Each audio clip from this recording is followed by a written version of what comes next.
3 minutes remained before the eastbound express was due to leave Platform 11 when the silver case was opened in front of Elias Corbett. Inside, seated in dense-serrated foam, lay a sleek carbon-black headset no bigger than a pair of earmuffs. A woman from the Transit Compliance Bureau, hair like a brass helmet, smile like a blade, said, "It's the Halo. Slip it on, finish your route, send your logs. Nothing else changes." Elias had worn all sorts of equipment in 21 years of rail work. Radios, respirators, augmented reality visors that translated graffiti in real time. But this was the first device that, as the brochures boasted, observes electrophysiological microspikes to forecast deviant cognition. The city of Celestar had spent a third of its annual infrastructure budget deploying halos to every employee, whose work, they said, involved custodial influence over the public. Conductors, dispatchers, loading crews, anyone whose stray impulse might jeopardize 1,000,000 commuters. They were the thin red line between order and chaos, and in the age of predictive security, thought itself had become a rail that must never bend. Platform 11 quaked with the approach of the express. Elias secured the halo over his graying temples, flicked the clasp under his jaw, and watched a translucent visor spring alive before his eyes. An interface hovered, faint enough that he could still see the world behind it. A clock, route data, biometrics, and down in the right corner, an icon labeled Threat Radar with a pale ring that glowed one of 3 colors. Green meant clear, amber meant monitor, red meant preemptive intervention. It was green now, matching the soft swirl of a voice that whispered through his earpiece. Subject Corbett, compliant. No risk indicators, proceed. A surge of relief slipped through him. He'd never had what officials called dissident tendencies, though he'd signed the same waiver everyone else had, acknowledging that stray subversive thoughts might occur spontaneously, the way dust motes drift through light. That didn't matter, the waiver insisted. The halo would know whether such thoughts were passing irritants or seeds of real intent, separating chaff from gunpowder. He stepped onto the train and began his final checks. The doors hissed, the beacon flashed green, and the express glided into the tunnel. In the half-lit cars, passengers read news on hollow slates, oblivious to the system that now hummed atop the conductor's skull. Elias moved between cars, brushing his gloved fingertip across sensor plates, verifying that the head counts matched the manifest. Each time he glanced at the visor's edge, the threat radar ring was green. It did not even flicker, until he reached the rear car and saw his assistant, June Park, leaning against a service locker. The ring flared red. Elias stopped short. June's easy grin vanished when Elias froze. The halo overlay placed a scarlet aura around June's silhouette, and text scrolled. Subject Park, Jun. Probability of subversive action, 83%. Recommended protocol, notify Transit Tactical. Jun saw Elias's face cloud and guessed what instrument his conductor now wielded. "You too?" he asked quietly. Yes." Elias's voice cracked. "It says, are you all right, Jun?" "I'm fine," June said dully. "Never felt the urge to blow up a train in my life. But apparently I think too loud." The doors clanged. The train entered open track. Elias swallowed the dryness papering his throat. Standard procedure required him to tag June in his report. He imagined compliance officers waiting at Central Station, ready to escort the young man into an interview suite bright as bleach. For what? A statistical shadow. He finished the run in silence, filed the automated log, and watched 2 black-jacketed officials pull Jun aside before Elias could even step off the platform. The moment felt like a mild fever. One could tell something was wrong, but couldn't guess how high the temperature would climb. That night, lying on his apartment futon, Elias replayed the day. The green ring around his own name, the red surrounding Jun's. He asked himself how the Halo's designers could claim an accuracy of 97% and still mark a gentle kid like Jun as high risk. An algorithmic misfire, perhaps. He told himself to trust the calibration cycles. Still, when he drifted asleep, he dreamed of the express filled edge-to-edge with passengers made of scarlet glass, each about to shatter. The next morning he rose before dawn, rode his bike through slumbering streets, and joined the bleary line outside the depot security gate. Workers shuffled forward, each fitted with a halo. As Elias approached the scanner, he glimpsed through his transparent visor countless rings throbbing amber or red above heads he'd known for years. Carmen Diaz, who knitted scarves for every newborn in the yard, glowed amber. Stagehand Benny Sato, who wouldn't swat a fly, was red. The only ring Elias saw burn unequivocal green was his own. Inside the break room, low conversation buzzed. Veterans who once bragged about overtime now stared at tables, clutching coffee like flotation devices. The halos had an audio privacy filter, but still several workers covered their mouthpieces, as though the devices could lip read. Carmen asked if anyone had spoken to June. No one had. Word was he'd been placed on probationary leave, a euphemism that could last a day or a decade. An older dispatcher whispered that her daughter's apartment had been searched because the halo flagged the dispatcher's maternal loyalty network as a vulnerability index. When supervisors strode in, talk died. Elias finished his roll, donned his regulation smile, and reported for the westbound. The halo again confirmed. Subject Corbett, compliant. Every coworker he passed shimmered red. The third day, the red tide advanced. Entire shifts, maintenance crews. Even a security captain whose job was enforcing halo policy found himself flagged. Elias saw two younger guards gingerly escort their boss to an unmarked elevator. Each arrest occurred quietly, respectfully, bureaucracy at its smoothest. No violence, no crying families wailing on the news feed. Just a series of absences that accumulated like invisible snow, muffling routine until nothing sounded familiar. That night, Elias conducted an experiment. He sat alone in his dark kitchen, halo active, and forced himself to think of every act that would horrify the algorithm. He pictured pouring accelerant across sleepers, sabotaging signal relays, publishing manifestos calling for open rebellion. He layered fantasies of anarchy until his pulse thundered. Then he looked down at threat radar. Still green. Subject Corbett, compliant. Risk 0.3%. He powered the halo off, heart thrumming in the silence so viciously he half expected neighbors to complain about the noise. Either he was the most guileless man in Kelistar, or the halo was lying. He needed perspective outside Transit's sealed dome, so he called Mara Evanson, a freelance journalist who sometimes wrote his line, chasing stories on public infrastructure. They met on a bench in Rose Quarry Park, clear of CCTV clusters. She wore no halo. Independent press had defeated an ordinance that would have required them. Yet she carried an RF scrambler in her coat out of sheer habit.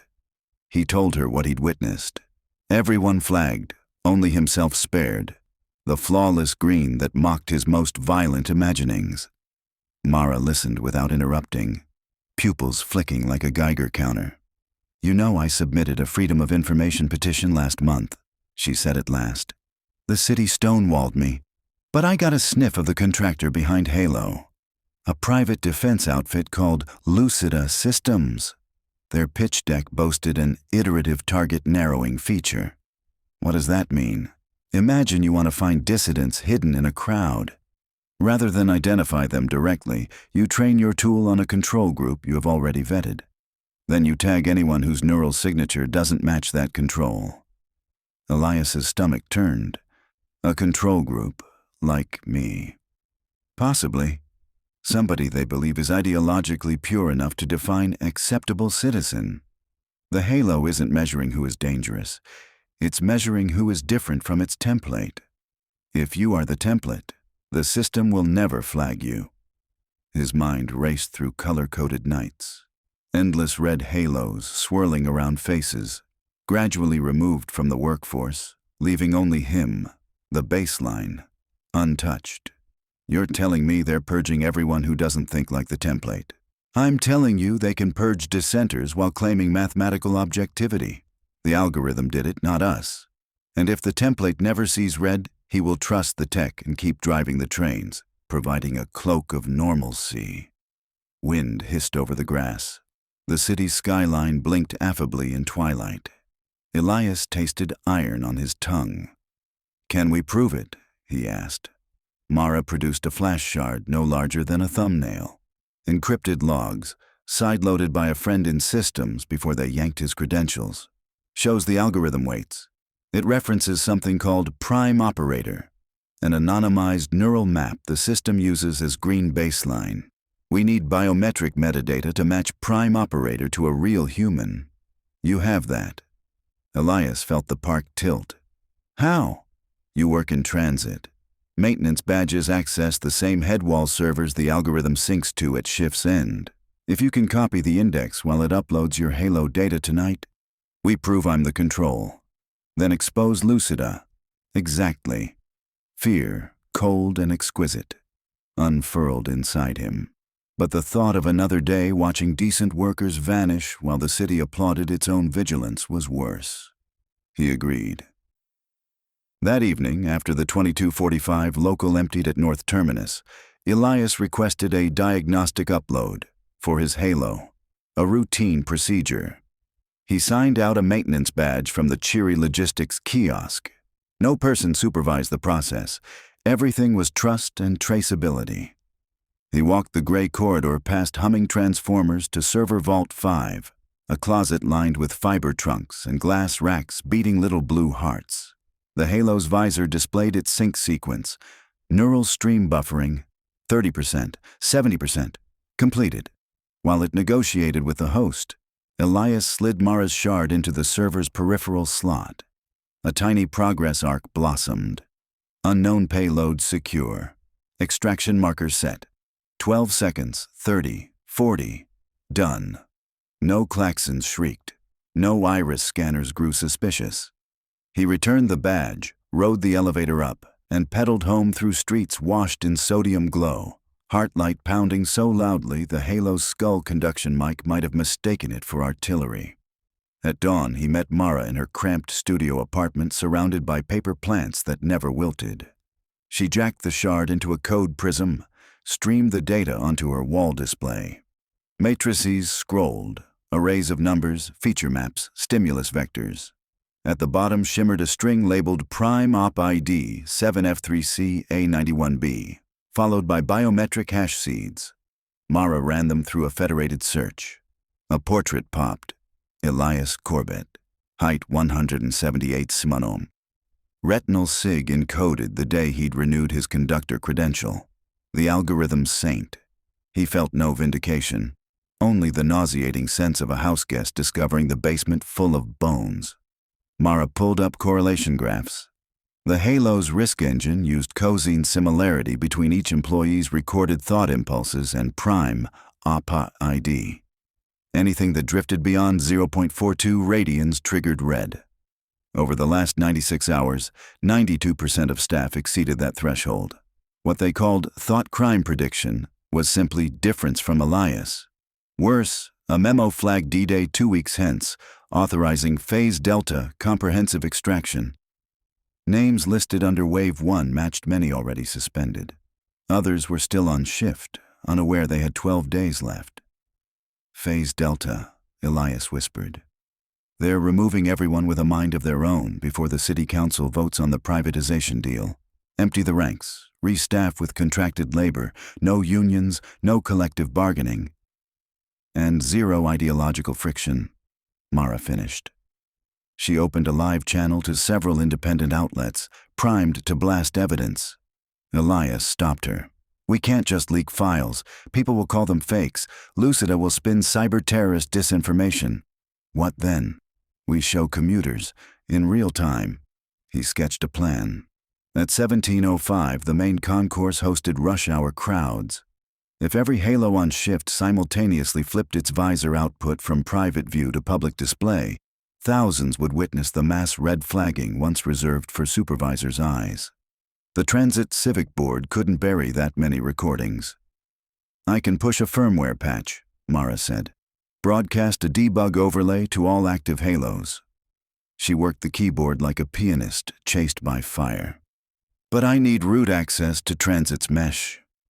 "That's inside the command car," Elias said. "My train departs at 16:50.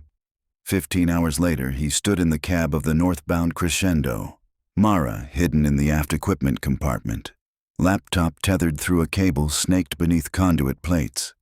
The halo hummed on his skull. Already it pinged red silhouettes moving around the yard. Each was a friend. "Patch compiled," Mara whispered over comms. "Injecting in 60 seconds. When it pings, look outside." Elias guided the Crescendo onto the main. At 17:02, the city's underbelly rolled past, steel ribs rattling. 3 dozen employees waved from sidings. Each shimmered red in his visor, an accusation nobody else could see. He swallowed. 5 seconds, Mara counted. The visor flickered. Then a new icon bloomed center view. Show YN. Elias jabbed yes. The halo projections, previously only he could see, bled outward, sprayed like holographic paint into open air. Passengers looked up, startled, as glowing rings ignited around crew members. Carmen on catering, scarlet. Benny on safety, scarlet. Even station announcer Luther Park appeared on split-screen monitors ringed deep maroon. Overhead displays mirrored the feed. Scanners at turnstiles rebroadcast the overlay. Whole hallways swam with crimson halos. Commuters pulled phones, streaming the spectacle. A woman near the exit recoiled. "Why is that man red? Is he dangerous?" Another shouted. "They're all red except the conductor. Is this a joke?" Fear rippled, but so did realization. The pattern was too perfect. The disparity too stark. Security squads converged on Elias's cab. A voice ordered, "Deactivate unauthorized broadcast." He locked the cab door and addressed the intercom. "My name is Elias Corbett," he said, throat raw. "The Transit Bureau claims these devices predict crime. They don't. They label whoever thinks unlike me. I've uploaded proof to public servers. Protect your neighbors. The purge stops tonight." An impact thudded against the door. Mara's voice crackled. Upload seeded across social nets. Mirror sites holding. Through the windshield, Celestar opened like circuitry under dusk.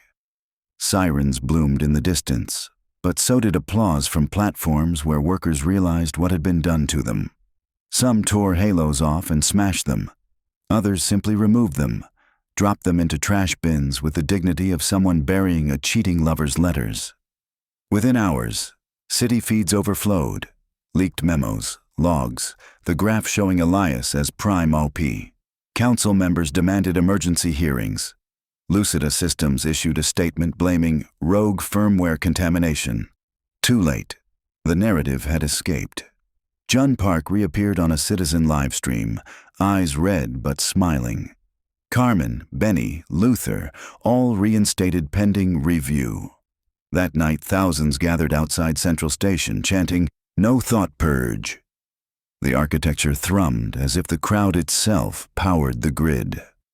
Elias faced an internal hearing. The tribunal accused him of equipment sabotage, data theft, reckless endangerment. He presented the same dossier, now examined by every news outlet. A week later, charges were quietly dismissed.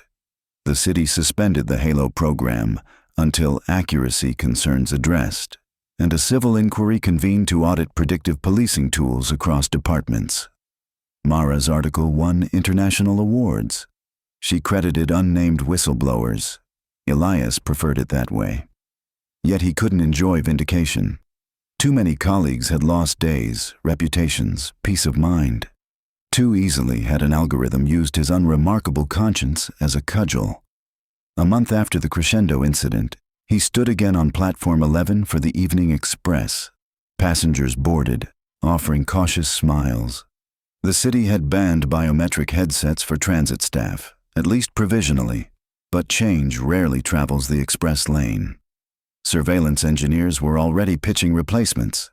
behavior forecasting lenses, ambient compliance nanonets, every tool, a new collar. Elias adjusted his cap, feeling the ghost weight of the halo still pressed against his scalp. He would run his route because tracks must be walked even when the maps are wrong.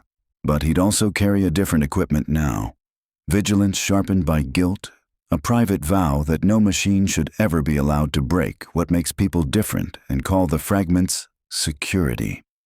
As the doors slid shut and the train leapt forward, he looked at the mirrored glass, saw only his own reflection, and wondered how long until some future algorithm tried to plant its flag upon his skull again.